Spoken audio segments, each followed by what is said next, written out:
Maintenant, M. le député de La Prairie, prendre la parole. Bonjour, M. le Président. Je reviens, comme vous tous, de quelques jours dans mon comté. Et en discutant avec les gens du budget, je me suis rendu compte qu'il y avait une grande déception. En fait, dans mon comté, il y a beaucoup de jeunes familles et ils se sont demandé qu'est-ce que ça leur donnerait ce budget-là. On a regardé ça avec attention.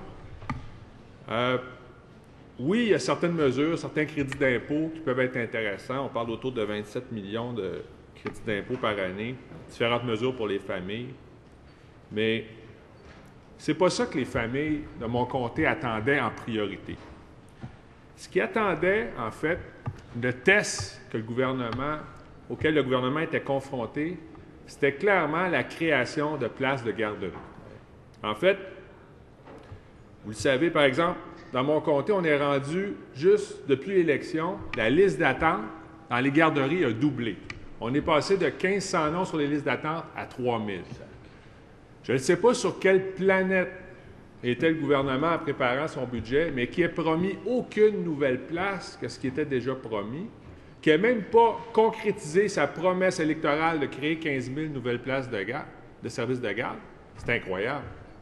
C'était ça le test du gouvernement au niveau des familles. Vraiment, on a un grave problème. Écoutez, si on continue à augmenter les listes d'attente, on est passé de 1500 à 3000 en quelques mois, on va être à 5000, 6000, puis le gouvernement va continuer à rien faire pour créer des places de garderie. Ça n'a pas de bon sens.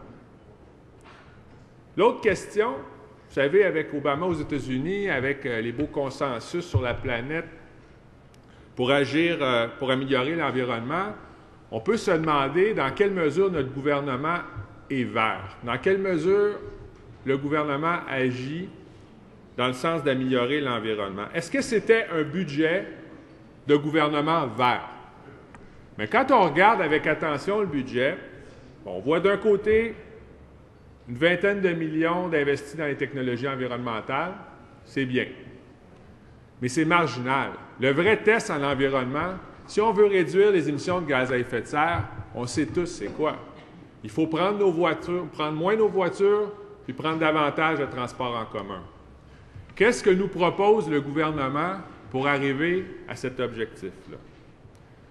Bien, il nous propose des investissements massifs dans les routes, mais très peu dans les transports en commun. Pour vous donner une idée du ratio,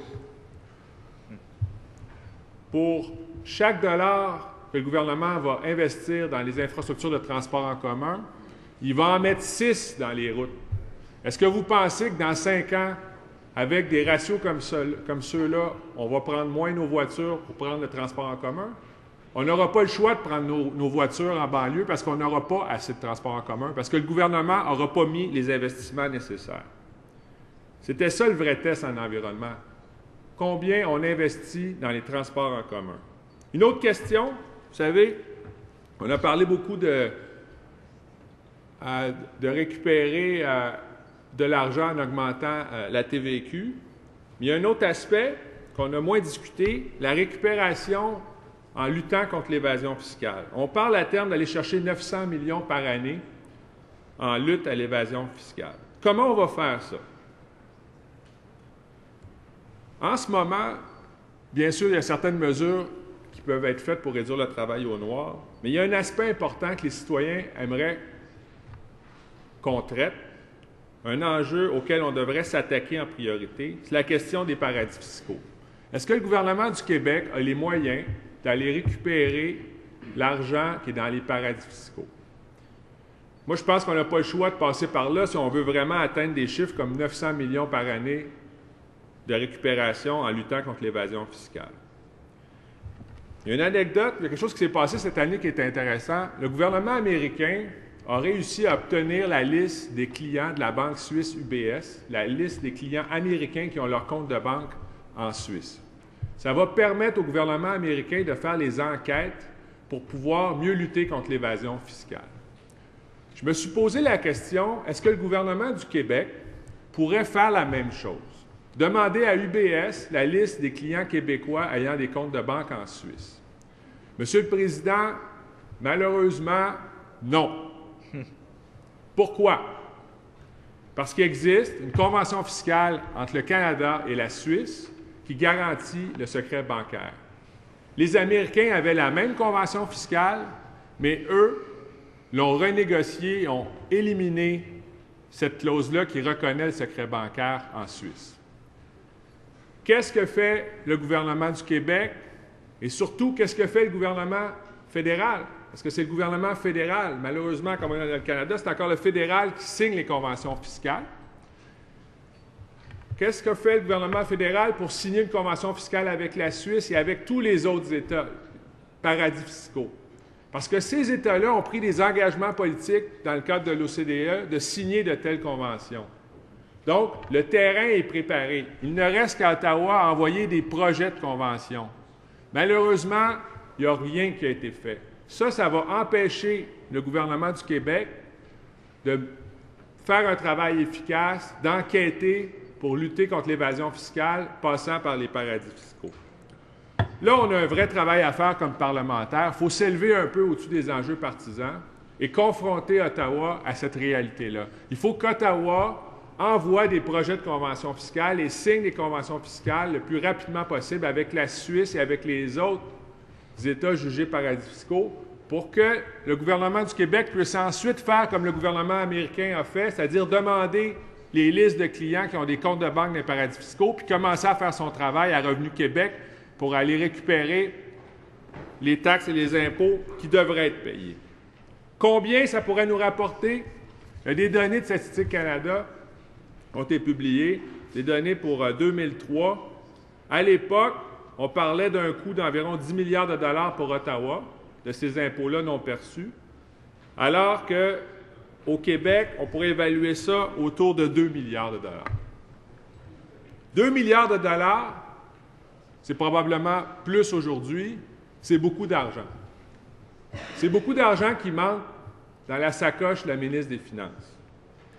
Et là, on a un travail à faire comme parlementaire, forcer Ottawa à signer ces conventions-là le plus rapidement possible. C'est un enjeu politique d'actualité. Vous savez, cette semaine, il va y avoir la réunion du G20 à Londres. Qu'est-ce que les États du G20 vont dire? Ils vont dire « c'est important de lutter contre les paradis fiscaux ». Il va y avoir probablement un beau consensus à cet effet-là. On sait que M. Sarkozy s'est déjà prononcé à plusieurs reprises sur la question. Nous, ici à Québec, il faut qu'on donne un signal clair au gouvernement fédéral qu'on veut qu'il embarque dans cette parade-là. On n'a pas senti ça. En ce moment, ce qu'on voit, c'est un gouvernement fédéral qui est à la traîne. Comme dans le dossier de l'environnement, dans le dossier de Kyoto, le gouvernement fédéral est à la traîne dans le monde, mais dans le dossier de la lutte à l'évasion fiscale, le gouvernement fédéral est à la traîne. Et là, ça n'a pas juste un impact sur le compte de banque du fédéral, ça a un impact sur le compte de banque de Québec. Parce que ces conventions fiscales-là ne sont pas signées, c'est à Québec aussi qu'on manque les revenus nécessaires pour payer l'épicerie et les services publics auxquels les citoyens ont droit. Donc, c'est un enjeu financier de plus de 2 milliards de dollars par année pour le gouvernement du Québec. Mais plus fondamentalement que ça, M. le Président, je nous invite, les parlementaires, à réfléchir en termes de lien de confiance entre le gouvernement et les citoyens.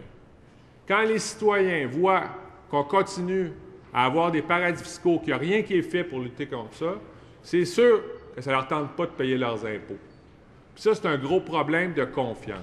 Donc, on a un travail, il faut agir, oui, pour aller chercher l'argent, mais il faut agir aussi pour reconstruire le lien de confiance entre le gouvernement, entre l'État, entre les parlementaires et les citoyens et les électeurs. C'est une question d'éthique aussi. Est-ce qu'on a le droit, nous, comme parlementaires, est-ce que le gouvernement a le droit de mettre de la pression sur les serveuses pour qu'ils déclarent leur pourboire, mais de l'autre côté, de rien faire pour lutter contre les paradis fiscaux, de laisser le fédéral continuer à avoir une convention fiscale avec la Suisse qui reconnaît le secret bancaire, M. le Président? Moi, je pense qu'on n'a pas le droit. Je pense que ça nous prend un peu de courage ici dans cette Chambre. Il faut qu'on travaille ensemble pour forcer le fédéral à aller chercher à signer les conventions nécessaires avec les paradis fiscaux pour qu'on puisse véritablement lutter contre l'évasion fiscale et qu'on puisse atteindre des montants comme ceux qui sont visés dans le budget qui a été déposé la semaine dernière. Merci, M. le Président.